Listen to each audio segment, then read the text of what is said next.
from the Pathway Studios in Johnston proper. You are live from the path.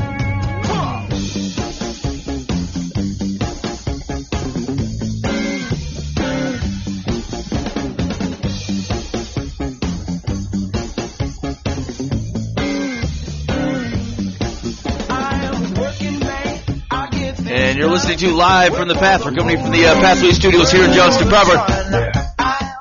It is good to be with you this fine evening. And you're lucky I came to. I had half a mind not to come. I wasn't going to be there then.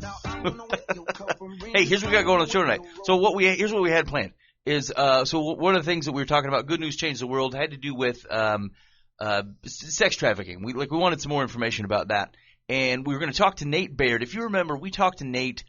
Oh man, I don't know. It had to have been 5 years ago, 4 years ago, something like that. He did Happy Birthday Nate. He was raising money to do nets, mosquitoes. Yeah, mosquito nets. Yeah. So anyway, he's doing a Merry Christmas Nate, and he's helping to raise money for Wings of Refuge, which is they help people who have gotten out of sex trafficking to transition their way into society, I believe. Yeah. And so we were going to have them on to have them kind of talk about that, but the sickness got him. It attacked Nate Baird, and he couldn't make it in. Man, that's depressing. That's what I'm saying. So we got to reschedule. But here's what happens. Because we're not doing that this week, we can get to those the article that has popped up like as if we were going to do it for the past few weeks. So that's my only goal. It might be a short show tonight, fellas, but I want to get this article done so that I can get it off my list of articles. And it had to do with reasons why ladies cheat. And it was on CNN. It was from the beginning of October, and it was the changing reasons why women cheat on their husbands. And I don't know, did anybody read it? Here's what I want to say about that sex trafficking deal. Okay. I really want to be involved in the sting of taking them down. You know? Yeah. I feel like it's got to be much more difficult once you kind of get into it, and then like you actually see the situation for what it is. That's got to break your heart. Yeah, I mean, I don't to be that far in it where you're going to bring them down. You've got to be in there, right? And so like you got to be, you got to see the whole thing as if you're just a purveyor of goods. And I don't know if I could make it through there, so I probably wouldn't be good for the sting operations. But like, that's terrible. And I'm really excited to talk to both Nate and these ladies about this thing to see how we can help. Like I don't know if they're looking for open positions for a guy to poorly execute the taking down of folks. A stinger. They need a stinger. I'll drive a big rig. I couldn't do it. Like some of those, like those guys who were in there building cases against folks. Like with multiple visits. Yeah, and whatnot. like they have to go in there and like act like they're in there to buy ladies' time. Yeah. And then they hang out and then they walk away and they got to go back and like you don't even get the satisfaction all the time of being able to just walk in there and say this is the end, bro. Like yeah, you got to spend some time building the case and stuff. And I think it would be tough. Well, I was just reading on the Exodus Road had something there in India there a couple of days ago where it was like a 3-hour turnaround. Like they went in, a gal escaped. She told somebody, they fired it up, got these two dudes over there, and whiz bang pop, got another gal out of there, and then arrested like 3 guys all at once. Well, that's right on. Like it was awesome. Yeah. So anyway, here's the thing: is I know it's not a subject that I spend a whole lot of time on. Obviously, it's deplorable, but like I don't know that I spend a whole lot of time on it because I feel like it doesn't affect me, and I think they're going to say that it certainly does. And that it is in my backyard, and then there are all kinds of things going on here that I am gleefully turning my eye away from that and acting like it's not a deal. Yeah. And so I'm very excited. I'll be guarded for that conversation because I feel like once you talk to some folks who have been in and around that arena, it's really hard to turn away from that and not get involved somehow. So yeah, I wonder if there's like with the Super Bowl coming into Minneapolis this year. I wonder if there's they need extra folk. Stingers. So. Yeah. Yeah, see, that's where the third string stingers can show up. I mean, they're not even trying. You know what I'm saying? Super Bowl, everybody knows that's the deal. We just need guys to knock on doors. Hey, man, is that right? Is that legit? No. Out. I mean, the whole thing just I'm so foreign to this stuff. I mean, like how let's say you're the dude looking for a girl. I mean, you don't. I mean, who do you? Hey, I'm looking for a little girl. I mean, how does that happen? Yeah. I mean, because there's both sides of this happening. There's people providing and there's people buying. Yeah. And somehow they're connecting. And I'm thinking it's sick and wrong on both sides. It's like the whole thing is just not right. Is that what happens on the dark web?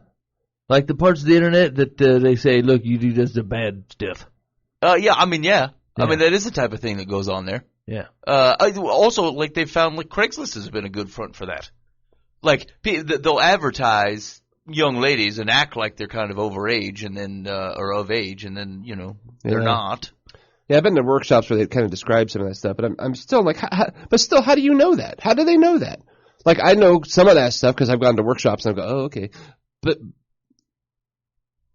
if you were like, are you taking a risk that you're actually looking for an underage lady and you're just hoping this Craigslist is a lie and that it's younger than that? I mean, yeah. I don't know how the conversation, you're working with some dude, hey, I like 12-year-olds, how about you? I mean, how do you even learn about this dark web? There's one person you can say that to that's not going to have you arrested. Yeah, exactly. Directly. Or we would hope. Right. Yeah, right. Yeah, I don't know. It's a good question. It's like, how does all this even get facilitated? Given, I mean, certainly most people have their ears open for people looking for underage kids. Yeah. Yeah, you're right. How does this even happen? I mean, I suppose it happens in the places where we're not. Otherwise, we'd be aware of them in some way or another. But it'd be interesting. Okay. Well, we'll ask. I'm loaded with questions, and I'm sure that after they start talking, I'll just shut my mouth and listen. But I got questions. Yeah. All right. So here it is. This was the article. Why women? The changing reasons why women cheat on their husbands. One of the more interesting facts in Esther Perel's new book, State of Affairs: Rethinking Infidelity, comes near the beginning. Since 1990, notes the psychoanalyst and writer, the rate of married women who report they've been unfaithful has increased by 40%, while the rate among men has remained the same. Good, we've been sleazy the whole time. Congratulations, boys. Excellent. More women than ever are cheating, she tells us, or are willing to admit that they are cheating. And while Perel spends much of her book examining the psychological meaning, motivation, and impact of these affairs, she offers little insight into the significance of the rise itself. So what exactly is happening inside marriages to shift the numbers? What has changed about monogamy or family life in the past 27 years to account for the closing gap? And why have so many women begun to feel entitled to the kind of behavior long accepted, albeit disapprovingly, as a male prerogative? These questions first occurred to me a few years ago when I began to wonder how many of my friends were actually faithful to their husbands. From a distance, they seemed happy enough, or at least content. Like me, they were doing the family thing. They had cute kids, mortgages, busy social lives, matching sets of dishes. On the surface, their husbands were reasonable, the marriages modern and equitable. If these women friends were angry, unfulfilled, or resentful, they didn't show it. Then one day, one of them confided in me she had been having 2 overlapping affairs over the course of 5 years. Almost before I finished processing this, another friend told me she was 100% faithful to her husband, except when she was out of town for work each month. Mm-hmm. Not long after, another told me that while she'd never had sex with another man, she had so many emotional affairs and inappropriate email correspondence over the years that she'd had to buy a separate hard drive to store them all. Who is storing them? Who keeps them? What surprised me most about these conversations was not that my friends were cheating, but that many of them were so nonchalant in the way they described their extramarital adventures. There was deception, but little secrecy or shame. Often they loved their husbands, but felt in some fundamental way that their needs, sexual, emotional, psychological, were not being met inside the marriage. Some even wondered if their husbands knew about their infidelity, choosing to look away. The fact is, one of these friends told me, I'm nicer to my husband when I have something special going on that's just for me. She found that she was kinder, more patient, less resentful, less of a bee. It occurred to me as I listened that these women were describing infidelity not as a transgression, but a creative or even subversive act, a protest against an institution they'd come to experience as suffocating or oppressive. In an earlier generation, this might have taken the form of separation or divorce, but now it seemed more and more women were unwilling to abandon the marriages and families they built over years or decades. They were also unwilling to bear the stigma of a publicly open marriage or to go through the effort of negotiating such a complex arrangement. These women were turning to infidelity not as a way to explode a marriage, but as a way to stay in it. Whereas conventional narratives of female infidelity so often posit the unfaithful woman as a passive party, the women I talked to seemed in control of their own transgressions. There seemed to be something new about this approach. So let me ask you this first thing, fellas. Is there anything about this surprised you? Because this jumped out at me. Like this seemed interesting to me. Not that necessarily it was happening, but the nonchalance about it, or the accepting as an appropriate means to an end on wanting a marriage that's not falling apart. Is this surprising to you or no? Well, most of morality has flipped upside down. Okay. So in that context, I guess it's not surprising. It's disappointing and it's sad. But what else would you expect from a godless society? So what's interesting is that it has it's not complete abandonment though. Right? And not necessarily of a moral standard one way or the other. Yeah. But like it's not saying maybe it's the reversal of that, and maybe just some naivety in my mind, but like this this looking outside of your marriage as a means to keep your marriage, Yeah. and even to look at it as a good. Oh yeah. As a I'm service saving to my the marriage marriage itself. by adding spice elsewhere. Here's the deal. I suppose guys have been under that stupidness for years. Right? Like there's been a foolishness, and maybe it's more true, and maybe it's just a admitting it or being more open about it, where the nonchalance of guys or their willingness to be open about that type of thought. But certainly it does feel like it's been a guy's prerogative to say, hey, if my wife's not giving me what I want, it's okay for me to get it elsewhere. Because in fact, I know there was somebody that I know. Not close, but anyway, there was just a story that I heard of it was basically that very thing. The wife just said, "Look, I can't keep up with what you want. For the benefit of our marriage, just go ahead and do whatever you got to do, and then our marriage that part will just kind of be farmed out." It's just like farming out responsibilities to other parties. And I guess maybe hearing it come from a lady's perspective,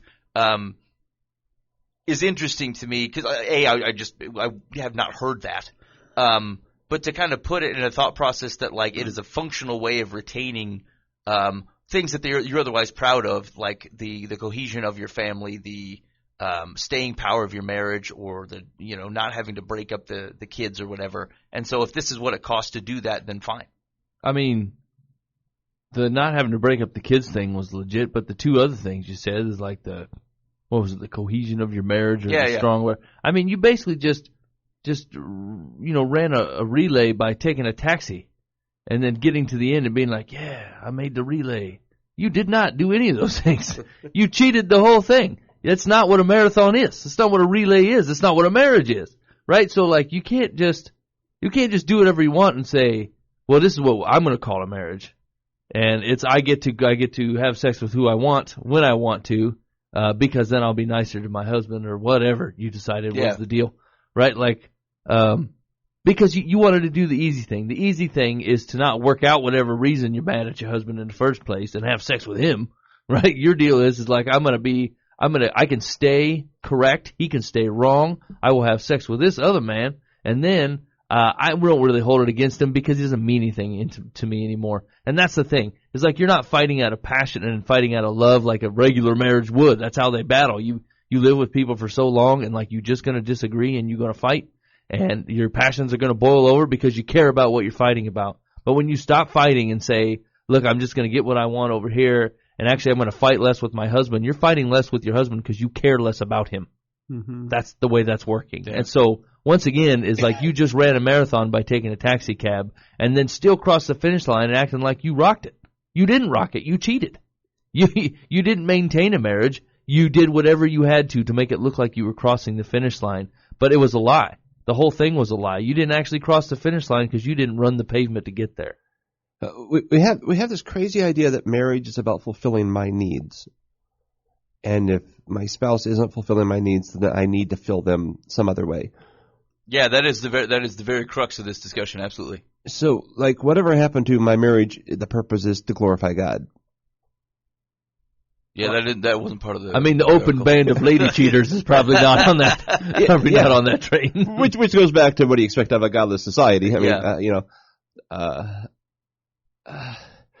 I've really shifted in my thinking over the years, I guess, is because I think, gosh, even the church, I think we have caused this in the last 15, 20 years. All these sermon series is on meeting the needs of your spouse, blah, blah, blah, blah. But what the spouse hears is, yeah, you're supposed to meet my needs. Right. And it becomes a weapon rather than a tool to make a marriage better. It becomes a weapon that this is why I get to do what I want because you're not meeting my needs. Yeah. And we're, gosh.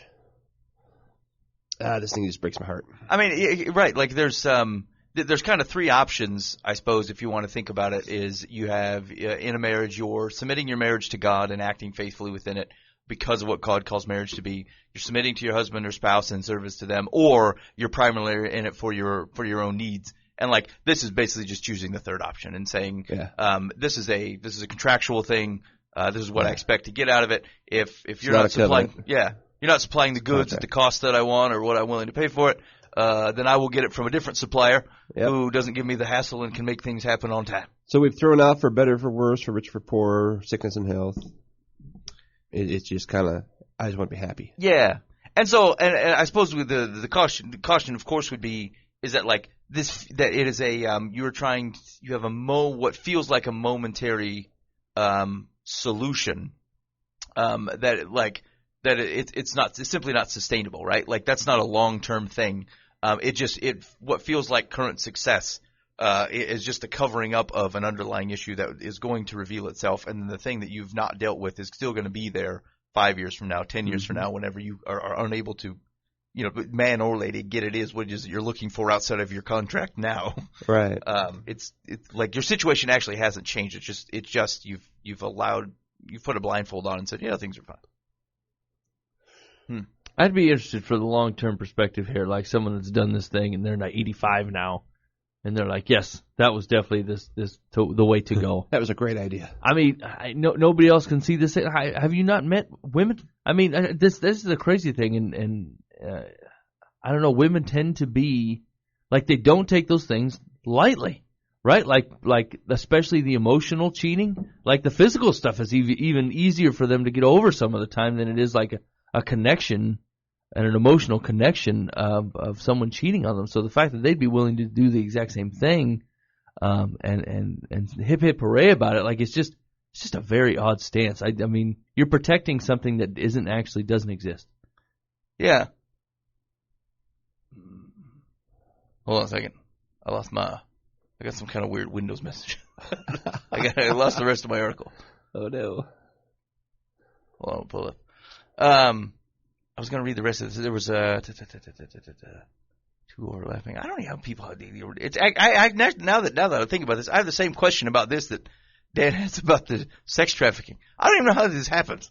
Yeah. I don't even know how these things occur. Let's see. Here we go. I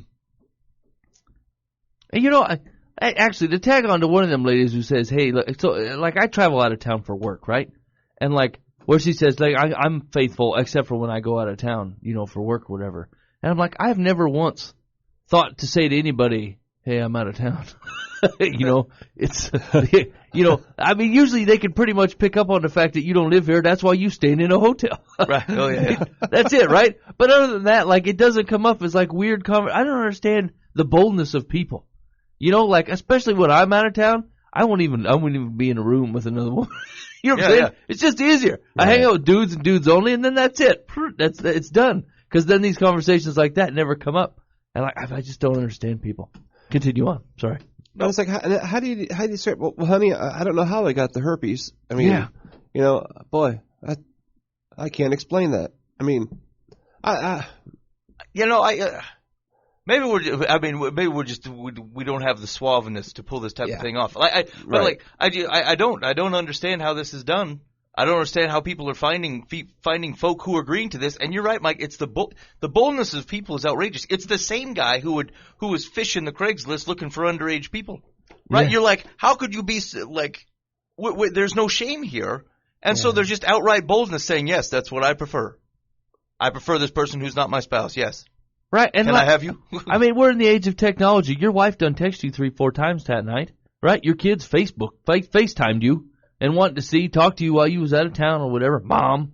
You know what I'm saying? And you still pulling this off guilt-free? I mean, I could see back in the day when no one could really get a hold of you by phone. Like if you were on a business trip for 10 days, you were gone and then you came home 10 days later and whatever. No one really asked or was up to date on you. But I mean, we're talking about social media and text messaging and phone calls and people can get a hold of you whenever they want. Like you in constant contact with your people back home. I don't know how you're shelving that in 4 minutes and deciding it's time to go cheat with somebody, It's just crazy to me. It says, in A Secret Life of the Cheating Wife, Power, Pragmatism, and Pleasure in Women's Infidelity, Another book on infidelity to be published this November, the sociologist Alicia Walker elaborates on the concept of female infidelity as a subversion of traditional gender roles. To do so, she interviews 40 women who sought or participated in extramarital relationships through the Ashley Madison dating site.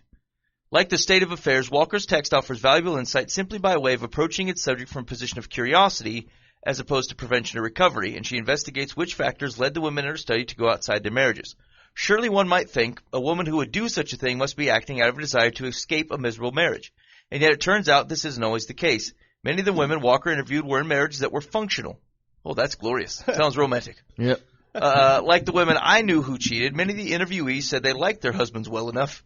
Another ringing endorsement. He's all right. They had property together. Sorry. They had friendships together. They had children that they were working together to raise. But at the same time, they found married life incredibly dull and constraining and resented the fact that as women, they felt they consistently did a disproportionate amount of the invisible labor that went into maintaining their lifestyle. One woman in Walker's book told her the inequality of it all is such an annoying factor that I'm usually in a bad mood when my spouse is in my presence. And another said that while her husband was a competent adult in the world, at home he felt like another child to clean up after. Yeah. That's a reasonable complaint about dudes. Yeah. I don't support the reaction, but I certainly recognize the problem. Yeah. Yeah. Many of the friends I spoke to expressed similar feelings. I shop and cook. My husband does dishes and empties the trash. One told me, we each do our own laundry, but I've always been in charge of the calendar. And what I didn't realize until recently is that in some way I'm in charge of managing many of our relationships. Yeah, okay. Yeah. Sorry. I mean, Welcome to the big world. yeah, I mean, are we supposed to feel sorry for you? I don't understand. I'm in charge of the calendar. My wife's in charge of the calendar. You know why? Because she does it better than I do. Because I tried it one time, and it was a disaster. Let's see. My husband is a homebody, and I initiate plan almost all of our social endeavors. My mom got this phrase from her therapist, keeping the pulse of the household. This idea that someone has to be managing the emotional heart of your tiny community, I think women do that a lot. I agree. I do think women do that a lot. Yeah. And I would agree with Mike. It's because they do it better. And because they care. Yeah. You know, I mean, it's to their credit. Yeah. Right? Are they saying, look, I don't want the credit. I just They're don't saying want it's this. unfair. yeah. So I think the thought is that, like, how did I get sacked with this? And here's the deal: is you're going to feel, if you don't value it, then that's what it's going to feel like. Well, here's the thing. It's like that could be a societal thing anyway, right? Like, good bulk of people will say, well, given the opportunity, like, here, you should do this, you'll get people, you will be esteemed or you will have credit. People will think well of you, and they go, it's easier just not to do anything. Right? And so, like, I mean, it could just be a sign of the times. People don't want to do nothing for no reason at all. Yeah. I mean, I suppose if you don't find value in, so Dan's right. Like, my wife keeps up with our social relationships because if push came to shove, I wouldn't do it. I'd drop them. Yeah. I could sit at home and watch TV. And, Yeah. That doesn't speak well of me, but it is accurate. I mean, hey. Let's see. And as Perel repeats frequently in this book and in her previous one, little does as much to muffle erotic desire as this kind of caretaking and enmeshment. Now, here's what I will say is, that's true. As a husband, if you are simply another child of whom your wife has to nanny because you are lazy and are basically making her follow you around to cause you to act like an adult, we can't be anything but surprised that your wife is upset and doesn't look at these, what otherwise I would say are valuable things that are fantastic that my wife takes care of, for example. No wonder she doesn't look at them positively. It's a drain on her. Mm-hmm. And so I think, like, we're remiss here. The conversation, like I said, I think a lot of what we're hearing here are things that men have been saying a lot more shallowly, I might add, for many years. But like, certainly the other part of this relationship is that women aren't being treated like women. Yeah. You know what though? Like, I'm the only one who mows my yard, right? I don't go up and down the yard thinking to myself, this is just unfair. I'm gonna go have some fair. You know, I mean, I need to have sex with other women because my wife won't do the yard. No, I agree. The output is wrong. This just isn't right. The output is wrong. Yeah. But I think we'd be remiss to not acknowledge that the core thought process that starts the trajectory seems like one that is reality and that I have seen, right? Like that women are feeling underappreciated, and they feel like they're having to parent their husbands at times. Yeah. Okay. And you know what? We have to father our wives. My wife has never changed her oil. Oh yeah. You know, she'll let it run bone dry if I don't say, "Hey, have you checked the oil?" Right. She doesn't even know how to. Right. Well, okay, I'll be your dad then. Well, you be my mom, pick up my socks. I'll be your dad and check your oil. You should pick up your socks, Dan. I know I should. She should check her oil. Yeah, that's also true. Okay, I don't check my oil either, but that's a bad example. Yeah, you know, this is all framed, obviously, when framed within the concept of how we think marriage from a godly perspective. Yeah. It's easier to keep this thing in that context. But like, I think if you were to look broadly and societally, we would say, people have looked at marriage and have ceased to value aspects of why you marry another person. Right, and like have said, I no longer like the things that we otherwise might like, hey, my husband checks my oil for me, or to make sure my car's running. What comes with the sense of, hey, I don't want to have to be dependent on him. I don't want to feel like he has to do all these things. And you start taking away like the things that the different spouses have traditionally done. You no longer value them, and so then they feel like labor as opposed to service and grace. Yeah. That is a perception problem, where we stop seeing those things as good. Yeah. Yeah. Let's see. It says, I think there's an incredible amount of deep resentment for women in America about divisions of labor. And what social scientists are finding now is that there's a correlation between equal division of labor and better sex. No matter how much attention is paid to these issues, she told me, these kind of cultural beliefs hang on a long time after they're relevant. They hang on in ways that are often invisible. A lot of women have tried to address these problems and have faced a lot of stubbornness from husbands. They feel there's no way to win this battle, so maybe now that women are deciding what women are deciding is that infidelity is a third way. So I would also agree with Dan that like one does not lead to the other, right? Like you can have a stubbornness in your marriage, and like you stepping out of the marriage that's not solving a problem. That's walking away. And so like I think we have to recognize that like just because we've tied those things together in a sentence does not mean that that's the next logical conclusion. Right. Of course, it's a third way that is not feasible for everyone, even if more women are taking it up. Usually women who feel financially secure and independent enough to risk potential fallout. These women seem to be finding that no amount of sensitivity or goodwill on part of their husbands can save them from the fact that in every arena, from work to marriage to parenthood, they're always doing more for less. As Wade put it, it's such a precarious balance keeping everyone happy that for many women to start a long conversation about her own sexual satisfaction seems like a bad idea. We now tell women that they can have it all, that they can work and have a family and deserve to be sexually satisfied. And then when having it all is miserable and overwhelming, or they realize marriage isn't all it's cracked up to be, maybe having affairs is the new plan B. Now, listen to me, you lazy bastard. Your marriage is not what it's all cracked up to be because you're choosing to do it in a ridiculously stupid way. If you have two people pining to do what's best for the other person, that does not equal the marriage he's talking about. That's true. Right. I'm sorry, was it a lady? I'm sorry. Yeah. I like yelling at fellas. I don't yell at ladies well. Ma'am. Just end with ma'am.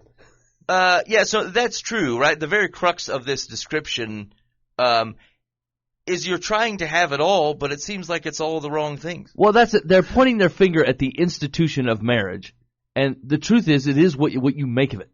Your marriage is whatever you put into it, and however, mostly, if you follow what God tells you to do and the way that you are to view two people becoming one, that means you never get the option to be one person separate again. That's the deal. That's what happens when two become one. And so, like, when you walk into this thing going, this is what I'm doing forever, and like, any amount of sex I plan on having is dependent on how well I treat this person, right? There's a reason God didn't say, and you may have sex with the trees. Because people wouldn't do nothing else. Yeah. That's all they'd be doing all the time. And so he says, look, it's a good and perfect gift, but you're going to get it through another person. And it's going to create intimacy, and it's going to create closeness. And to get that, you're going to have to treat them well. And so you've basically traded all the good things that God has built into marriage to create what he needs it to be and what it was designed to be. You want to throw those out, do whatever you want, and expect the same output. And then when it doesn't happen, you want to kick your toys and then run for the hills and do what you wanted to do in the first place. You've created a problem and then pointed back at it and said, this is a problem. I can't believe this. Right. The institution sucks. You are not, like, you're blaming it on the institution of marriage when it's your participation within the institution, Yes. right? It's the things that are going on inside it. It's like marriage. Actually, so they talk about that. It said that I tested this idea out on a few of the friends who confided to me about their affairs, and most of them agreed. 20 or 30 years ago, they might have opted for divorce because surely there was another man out there who could do better in this role, who could satisfy them completely. But a lot of these women are children of divorce. They live through the difficulties divorce can create. Maybe that's the essential question, the question preceding Farrell explores in her book. Why do women still marry when, if statistics are to be believed, marriage doesn't make them very happy?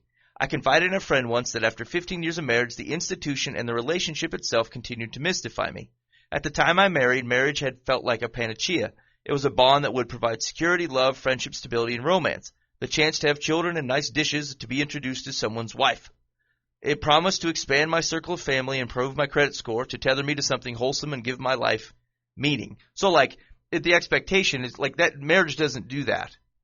Your relationship within the marriage is what actually connects the binds, right? The marriage is the agreement that that's what you're going to do. Yeah. But it's not the doing of it. Yeah, the marriage itself doesn't provide security, love, friendship, stability, or romance. The guy does that you're married to. Yeah. He does that. Yeah. So, I mean, you got to be careful who you're bound to here. I mean, that certainly makes sense. Here's the thing. It's like if you saw the importance of that, like coming off on this, if you're creating a third leg that says, we don't have to resolve these problems. I'm just going to cheat on my husband or cheat on my wife. When, like, the lessons we can be learning is that, like, we need to recognize what we're entering into. Like, we're entering into a commitment to people. And, like, if you don't feel like you can be committed to this person, for heaven's sakes, don't do it. Right? Yeah. Like, if this isn't someone, like, if you can't look down the road and say, you know what, hey, he's not lazy, and he actually seems to love and support me, then fine. Go through the process. But, like, marriage doesn't solve problems. It tethers you to the problem if you've got the wrong person. It teaches you humility. Yeah. Especially if you're the dude. Let's see. My friend told me she felt this way of thinking was the only answer, and the way she'd come to reconcile her feelings about the relationship. She said that she used to compare her marriage to her parents, who always seemed totally in love. Until the end of my mom's life, they were spooning together every night in a double bed. Not even a queen. But, she added, they were awful and narcissistic, with very little to give their children. Huh? It's kind of an extreme example. My friend felt she and her husband were much better parents, more involved and attuned to their kids. But often, she went on, it can feel like my husband and I are running a family corporation together, and that our emotional intimacy consists of gossiping about our friends and watching Game of Thrones. Yeah. I mean, that happens. I'm most likely to gossip about the children, and not watch Game of Thrones. We've been watching stuff on the Hallmark Channel. Oh, it's got me reeled in. Sometimes I wonder if, when the kids leave, I should either A, have a passionate affair, or B, find another husband. I may do neither, but it seems like A is more likely than B. I don't have any illusions that marrying someone else will make me happy. Not anymore. Dang. Huh. Dang, this article is a drag. It's not my experience. No, neither is mine. Like, this is not an institute of marriage problem. I'm telling you, you're participating in it wrongly. Like, you showed up and said, give me all these things that I want. And I said, well, listen, if you, that was basically the deal, right? Like, if you love your spouse in the way that they need to be loved, you will receive love back in the exact same way. It will be of equal measure, right? And that's the way it works. Like, you can't support yourself and then blame them for not supporting you, right? Like, if you support your spouse supports you, then you are both supported and everybody's happy, and that's the way that it works. And it falls sometimes, and it sucks sometimes, and sometimes they didn't understand the support you wanted, and sometimes you didn't explain the support you wanted, and then there's a rift or whatever, but, like, communication fixes that. And then you're back to good again. And so, like, I don't understand. It's you're taking you call it the institute of marriage, and you are slandering it into the ground only because you've been doing it wrong.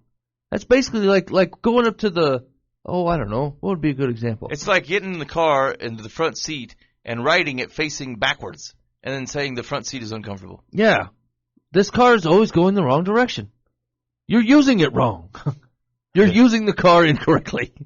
Yeah. That's what's happening here. You took something that it's a classic example of anything we've ever screwed up as humanity, right? God tells you, hey, build this city, hey, I'll invent bricks, and you're like, you know what we're gonna do with the bricks? We're gonna build a tower so big to the heavens.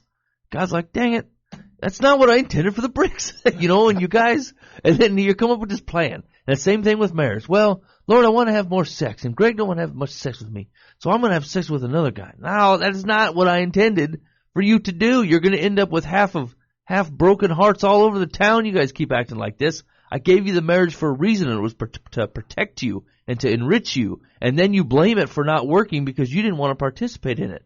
Wrong answer. You're using the car wrong. Jeez. All right. Anyway, that was it. That's the whole article. Why women? That's a terrible article. Yeah, that's difficult. I don't know that this is as widespread as they're making it sound. Just because you got a couple sleep-about friends that are okay with cheating on their husband. I don't know, though. We live in a little bubble. We're in a Christian little bubble. Yeah, that's true, I suppose. I mean, I don't know. I got a lot of friends that ain't no Jesus for nobody. Actually, here's the thing. This goes back to that boldness thing, though. It's like I look around and I think the people that aren't in my Christian bubble, all right, and I think we're like, they're not bold. They're not they're not brave. They don't have suave people skills to pick up ladies and other gents. No, I think it does have to be a perfect storm of A, you don't know Jesus, and B, you just got a lot of self-confidence or some swarthiness to you. And you had enough to drink. And there might have been some booze involved. Yeah, or the environment just lends it to people making mistakes. Yeah, I could see that. Well, see, and where a Christian man would mitigate that environment, right? Like the exact same guy will go out of town who loves Jesus and go, nah, no hotel for me. Yeah. I'm going to bring a guy with me. That'll definitely curb that. Done. Yeah. Done. All right. Anyway, that's it. That was the article. Yeah. Mike, let's do a couple advices. Okay. I told you we might be able to tuck this up tight today. Okay, ready? Yeah. Dear Life from the Path, I've been married for 45 years. My husband and I get along fine. We each have our little quirks, but after all these years, we're used to each other. There's just one thing that really bugs me about him. When repairs need to be done outside the house, we have it done. New roof, new siding, driveway paved, even solar panels. We also have done some work inside, such as remodeling the kitchen and bathrooms. 12 years after moving into our home, I finally insisted that it be repainted on the inside. My husband griped about it nonstop. I told him he didn't have to do the painting. We would hire someone to do the job. He did have to help me move the furniture. Well, now it's time to replace the carpet. It's original. 30 years old, stained and worn out. Again, he's griping and complaining. He drives a wedge between us. Oh, money isn't the issue. He says I am, quotes, always bothering him with one thing after another. Is it asking too much to have these things done inside my home after so many years? Quotes, nagging wife. Yeah, I mean, here's the thing. You're not telling the whole story. Like, you just mentioned all the times you wanted to do remodels. You didn't mention the time that you're like, Greg, you didn't put the spoons in right. Greg, your shoes are facing the wrong direction. Greg, when you're going to be the last one out of the bed, you're going to make the bed. And that's the rules, Greg. You know what I'm saying? Like, I'm not saying that he's right here. I mean, 30 years old is an outrageously long time for carpet to still be in your house. That wore out 20 years ago. Yeah, I mean, there's a good chance Jimmy Hoffa underneath there. But at the end of the day, I don't know if that gives you a pass just because you only nag about remodeling on occasion, but then you also nag about everything else all the time. I mean, if money's not a problem, can't you just order the carpet? Yeah. Just order it. You want to get a new carpet? If he doesn't want to do it, just order it. I mean, it's not. You're going to pick it out anyway. Greg says, I ain't going to help move the furniture. I don't give a crap, Greg. I'll hire someone to do that, too. We don't need you. See, here's the problem. The guy has arthritis, and he wakes up, and he's in pain, and he doesn't feel good, and his allergies are messed up, and she's talking about carpet, and all he knows is he hurts, and so he gets grumpy. And then she says, there's a wedge between us. They have a great marriage. Yeah. Just get the carpet. Get on with your life. Yeah. I mean, Greg could try to function as a whole human. Maybe not just. But that new carpet would feel good on the arthritis. One thought, Greg. I hurt. So that is another thought, though, is like, if the money's not a problem and he doesn't care about the carpet, why doesn't he goes, yeah, go ahead and order the carpet? I mean, a simple new sentence would solve this problem. Yeah. Well, and maybe he does have a point. Why was bothering me about this woman? Why don't you just pull the trigger on it? Don't bother your husband at all. Just say, hey, man, got new carpet coming in Tuesday. See, they love the conversation. My wife is always asking me questions on colors. Now, she knows I'm colorblind, and for 33 years, I say, I don't know. Not only do I not care, I don't know. I can't tell you what color that is, so I can't tell you if that looks better than the other. But she still asks every single time, hey, do you like this color or that one? I don't know. I don't care. No. She likes the conversation. Yeah. It's the journey. Oh, yeah, that's true. So you play the game. I don't know. This looks a little brighter, I think. Yeah. Looks gray, really, to me, but you Tell know. 1/10 of lies. Yeah, I think so. That's like you do at the eye doctor. 1 or 2? 2, I guess. Yeah, I'm thinking too. Yeah, I don't know. You Try know the that right one answer. again? How long has this guy been checking eyes? He knows when you tell him the lies. You don't be like 1, 2, 1. Do you have a sure? 3? Yeah, I guess. I can't stand that guy. He's just a pompous jerk with that eyeglass thing. Click, click, click, click, click. Is 1 better than 2? You know the answer to this. You put the stronger lens on too. Are you just trying to call me an idiot? Hey, here's the deal too. They have the ability to do. They have a line that validates 2015, like you see better than normal, like superhuman. Yeah.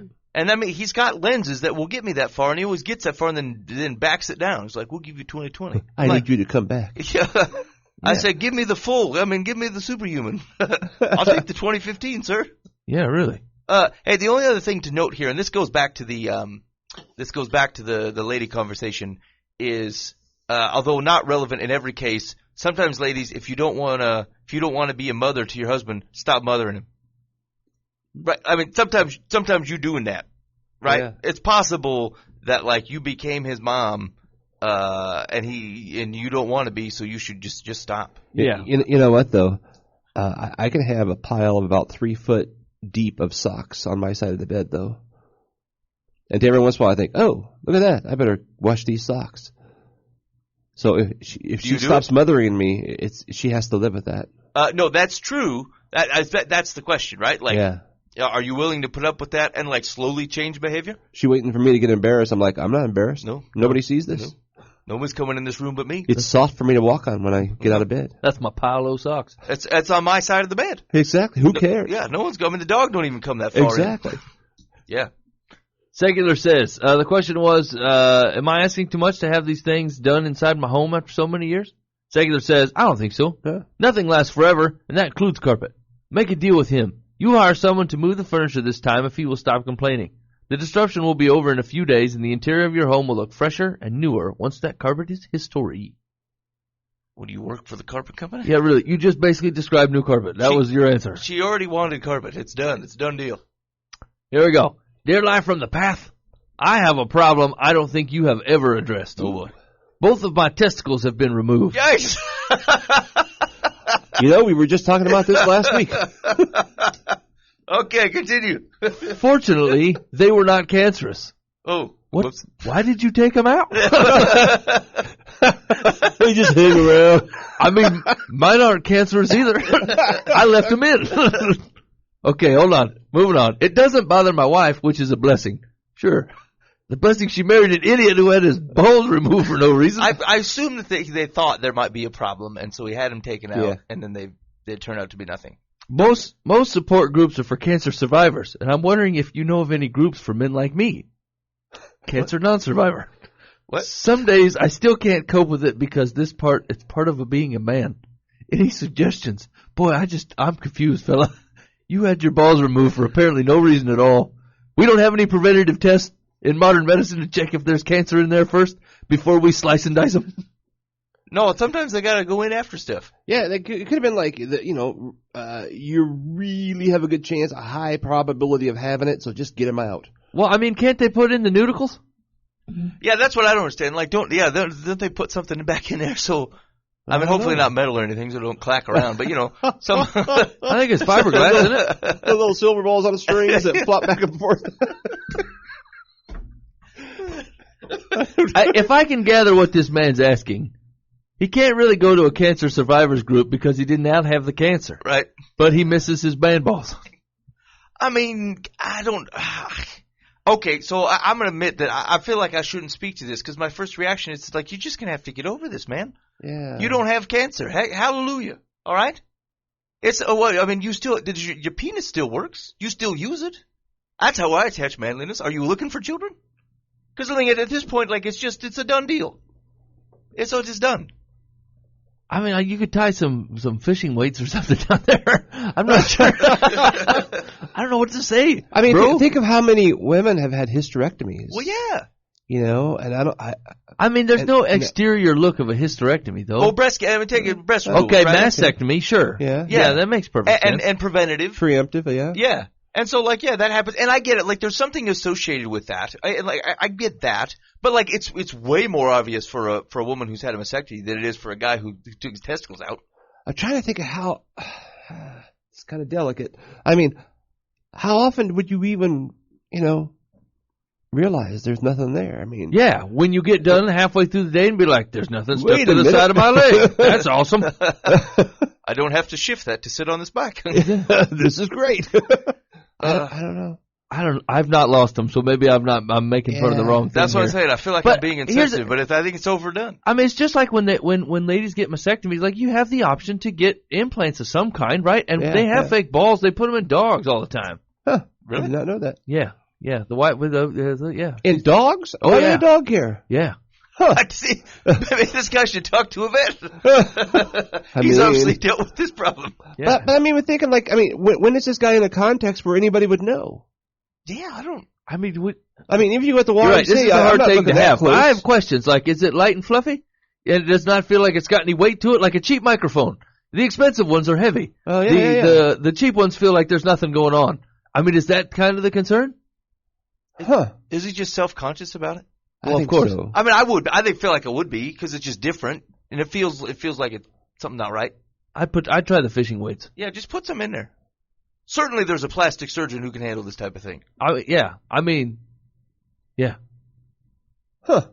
Slice, insert, nudicle, sew them up, done. I think you got to be careful what you put in there, Mike. I don't think you can just like put it in random. Couple marbles, grapes. Yeah. All right, let's see what Secular says. I am fascinated by the potential in this advice. Go ahead. Secular says, the doctor who saw you through the procedure may be able to refer you to a group or a therapist who can help you with your adjustment. Comedy. If you have, I don't think she did that for comedy, but that's funny. If you haven't already contacted that physician, it would be a good place to start. Although most members of support groups are probably cancer survivors, you still will have much in common, so keep an open mind before dismissing the idea entirely. I mean, there's got to be for folks who've had surgery that weren't cancer. I bet there might be like surgery type of thing, like major medical problems. Yeah, sure. Hmm. You got time for one more? Yeah, let's do one more. Dear Life from the Path, what is the appropriate response when I get an invitation to go somewhere and I must decline because I can't afford it or don't want to pay for it? I'm trying to cut my expenses, and I'm embarrassed that I can't afford any new expenses. I appreciate the invitations, and sometimes, if it's worth it to me, I will accept. Okay. Sometimes I pick up the pen and write on the envelope and sign my name. She didn't say that part. I don't want to lie when I really want to say, this expense isn't worth it to me. What can I say that won't hurt anyone's feelings and won't get me caught in a lie? Wow, you have the tendency to talk too much. Dear Life in the Path, I have no tact. I feel like I should have some. What are your thoughts? Dear 6 answers when one will do. Not attending. Love so-and-so. Yeah.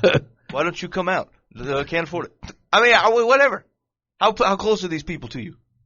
I don't know. She said apparently she gets a lot of invites. Yeah, lot I of guess different things. I don't have this problem. Yeah, you can just say, I really can't make it. Yeah, can't make it. And they can decide if they want to ask why, but They say, you busy? Yeah. Busy not making it. busy counting my money. Yeah. I'm not spending when I'm sitting at home. I don't want any new expenses. Yeah. I'm trying to save up for a noodle. Why are you saying, what is that noodle? That's the fake ball. New testicle? That's it? Yeah, nudicle. New, N-E-U, fake, fraudulent. NEU. Yeah. Like Club Nuevo. It's a new vo. It's a Spanish testicle? Yeah, Nuevo. Anyway. Yeah, what she's saying, so specifically, what can I say? Yeah, I can't make it. What can I say that won't hurt anyone's feelings and won't get me caught in a lie? Okay, here's let's take this one at a time. What can I say that won't hurt anyone's feelings? There's no such phrase. Someone's gonna be offended by something. I'm sorry, I have to decline. Yeah, just say no. I can't make it. Yeah, I mean, if someone wanted you there, there's no magic sentence that goes, you know what, I really wanted them there, but the way that they said that, I now no longer care. Yeah. And That's not how it works. if it's a person that knows you well, and you send them a vague, "Hey man, I ain't gonna make it," they're gonna call. What do you mean you ain't gonna make it? Nah, that ain't gonna work for me. Yeah. I need the skinny. Yeah. And then, what was the other one? And won't get me caught in a lie. Don't tell lies. Yeah. There. Done and done. That's a thought, yeah. I mean, here's the thing: is like if you travel in a circle of friends and you say no to 8 things out of 10, yeah, it might come up every once in a while where someone says, "Hey, how come you said yes to that? I thought you were watching your expenses." You say, "I was, Yeah. and am. This just I just felt like splurging on this one." Man, I mean, don't people have any tact at all? You know, like, yeah, you got to live once in a while. I mean, come up with something broad and general that doesn't really slam a guy or say, yeah, but Tim, all your ideas are stupid, and I don't want to do those. But the one that Jerry came up with, I think that rocks. You know, I mean, just say, yeah, you know, I got to splurge on something. I guess we'll do this thing this time. Yeah. Then it's back to probably pretty strict living. And you need to quit living in fear. You're worried about hurting everybody's feelings? Man, you can't do it. Yeah, You're going to hurt people's feelings. I mean, that's just life. yeah. Not when you're watching your expenses. Yeah. Secular says, it isn't shameful to admit to someone that money is tight and you have to cut expenses, so you can't attend an event. It's something that everyone should be able to identify with. However, you should refrain from saying the expense, quotes, isn't worth it to you, because it comes across as judgmental, and the person may take offense. Blame Dave Ramsey. Yeah. Sorry, Ramsey bossing me around. Yeah, can't do it. All right, we agree with that. That's basically what we said. Yeah, I poll. I ain't coming. ain't gonna happen. Hey, you listen live from the path. Thanks for hanging out with us this week. Really do appreciate it. If you have any thoughts on the show, if they're good thoughts, shoot us an email, info@livefromthepath.org. If they're bad thoughts, shoot them to Chris Roloff. That's croloff@wtru.com, probably. Anyway, next week on the show, there will be no show next week, but we'll hope we catch up with those Wings Refuge folks and see what we can learn about this sex trafficking business and see how good news changes the world even in that arena. Yes. In the meantime, be faithful in the means. God will handle the ends. You've been listening to Live from the Path.